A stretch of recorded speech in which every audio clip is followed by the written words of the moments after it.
The president is just laser focused around the clock, and I've seen this firsthand. It's really remarkable how hard he works to make our country safer and more prosperous.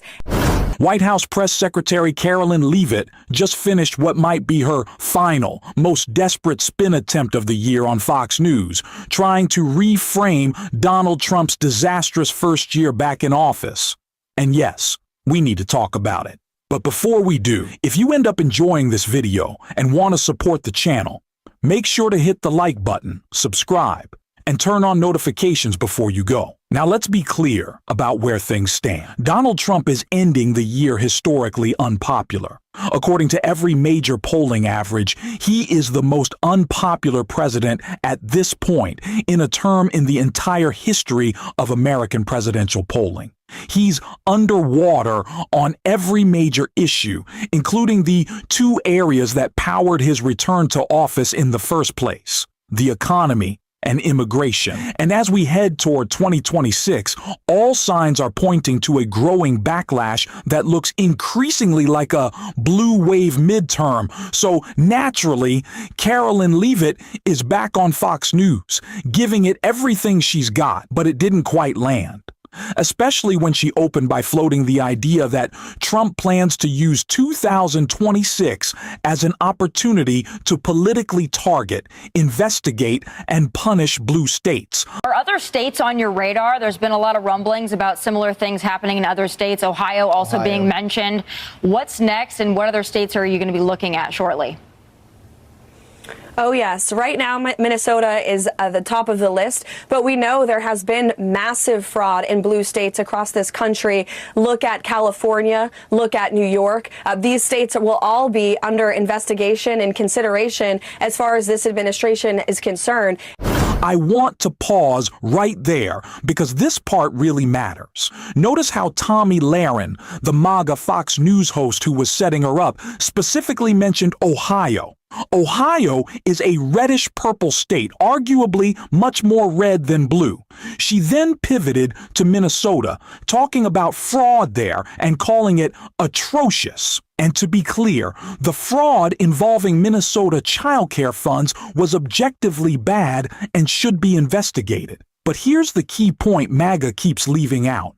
It already was investigated, starting under the Biden administration. The overwhelming majority of the investigations, prosecutions, and convictions that MAGA is now losing its mind over were initiated years ago by the Biden DOJ. Those cases were successfully prosecuted, and nearly all of the convictions we're seeing today stem from that work. Of course, the Trump DOJ is now trying to take credit for it, despite being fact-checked repeatedly, even by right-wing figures like Christopher Rufo, who essentially said, "Hold on, Kash Patel, the Biden administration actually handled this."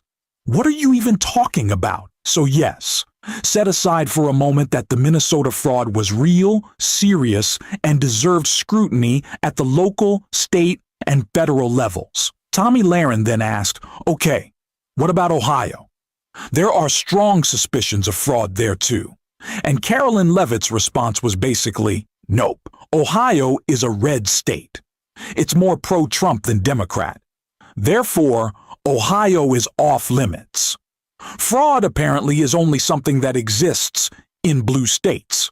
So in her view, investigations are reserved exclusively for Democratic-led states, while Republican states get a free pass. It's completely unhinged. And while this strategy might inflict short-term political pain, it's not going to help them heading into the 2026 midterms. Worse, it sets an extremely dangerous precedent, one where investigations are openly weaponized for political revenge.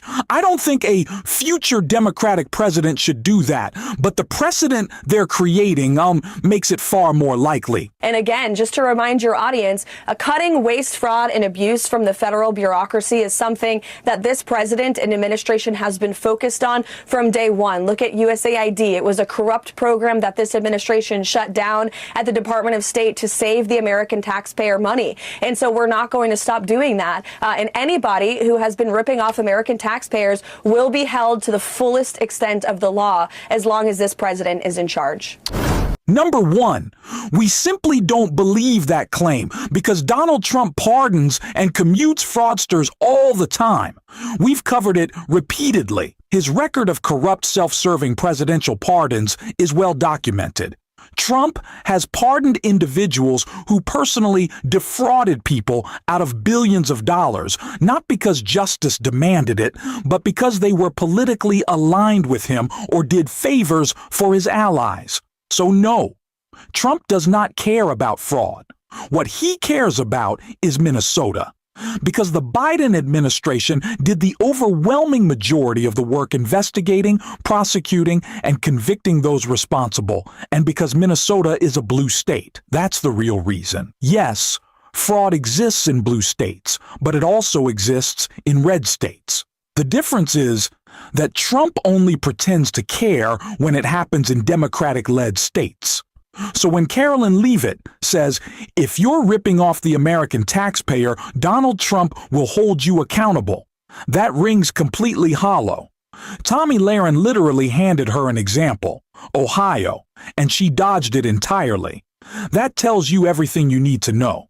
There is zero interest in holding Republican or red state fraudsters accountable, which makes this whole performance from Carolyn Leavitt not just dishonest, but painfully obvious and frankly pretty stupid. And with that said, here's another clip. And so we're not going to stop doing that. And anybody who has been ripping off American taxpayers will be held to the fullest extent of the law as long as this president is in charge.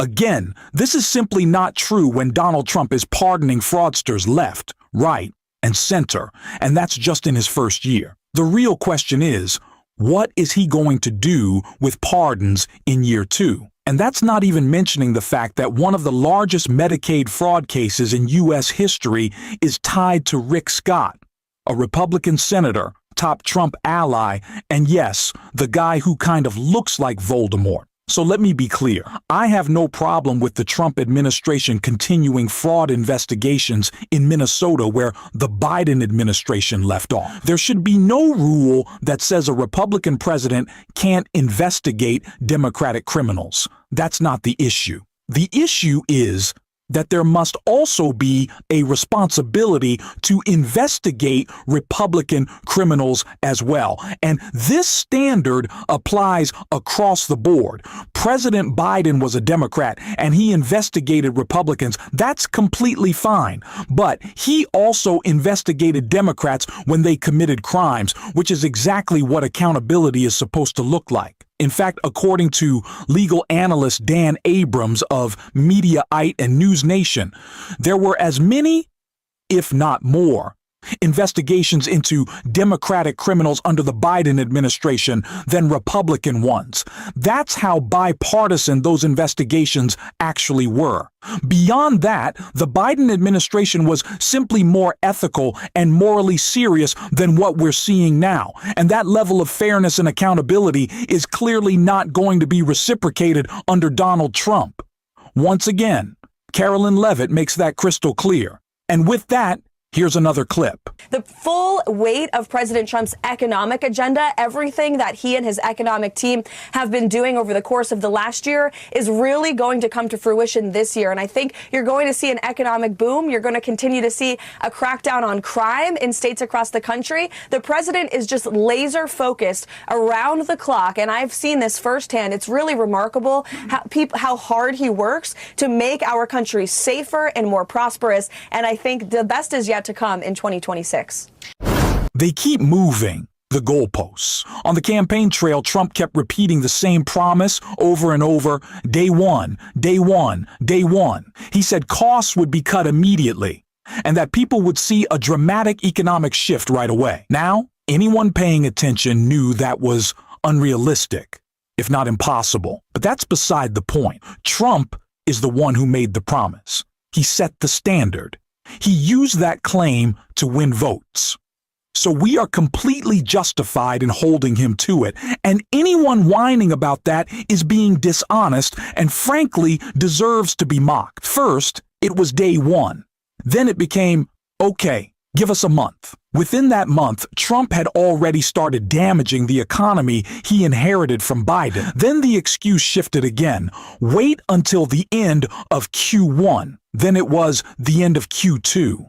Then suddenly, it was still somehow Biden's economy. Trump even reached the point where he said the quiet part out loud, claiming that the good parts of the economy belonged to him, while the bad parts were Biden's. That's toddler-level thinking.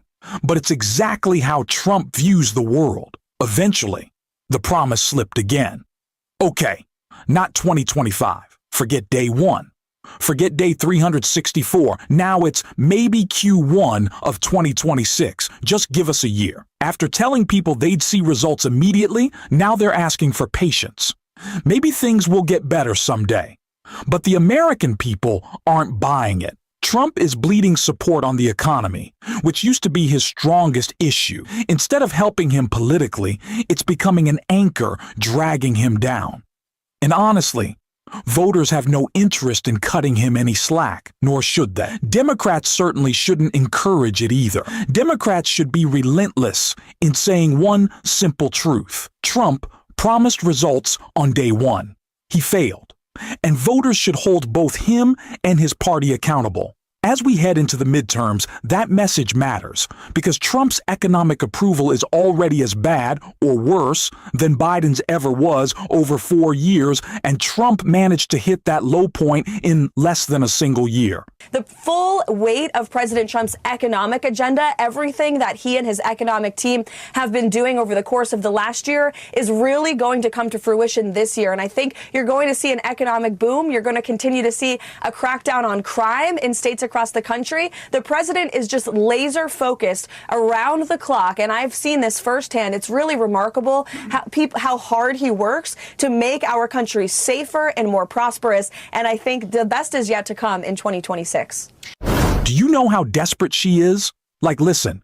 He's laser focused, like he's at the peak of his mental ability. Is like, you don't need to worry about his health. He's like super focused on your needs. Because remember, he's been calling the affordability issue a Democratic hoax. He says it's not a big deal. And we also talked about in recent videos how polls say a vast majority of Americans don't think that Trump understands how they feel or cares about how they feel. He can't relate. He doesn't even try to relate. That's Caroline Leavitt going, well, not only is he focused, but he's he definitely understands where you're coming from. Even though everything is perfect and it's all because of him, he understands why you don't think that, and he's going to make things even more perfect. So please trust us, and please let us keep our Democratic or Republican majorities in the midterms. Please, please, please.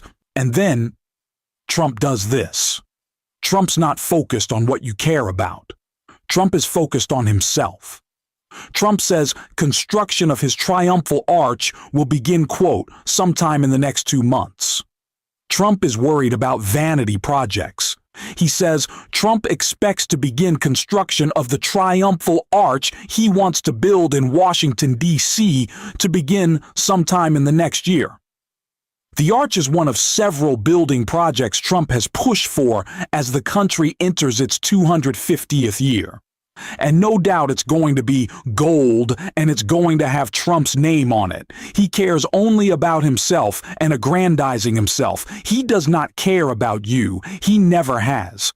And that's why Caroline Leavitt is so desperate to go on Fox News as the year draws to a close and spin this. But it's not working. The American people are not buying it. Which isn't to say that they won't next year. Hopefully they won't. But it's not working so far. And seeing the desperation and palpable fear on her face and in her voice just goes to show that on some level, Trump's allies know that unless he manages to pull out off a miracle or, has a stroke of cosmic good luck, which unfortunately he often has, he's going to get his ass kicked in the 2026 midterms. So that's what that is. In the meantime, let me know what you think in the comments. And until next time, I will see you soon.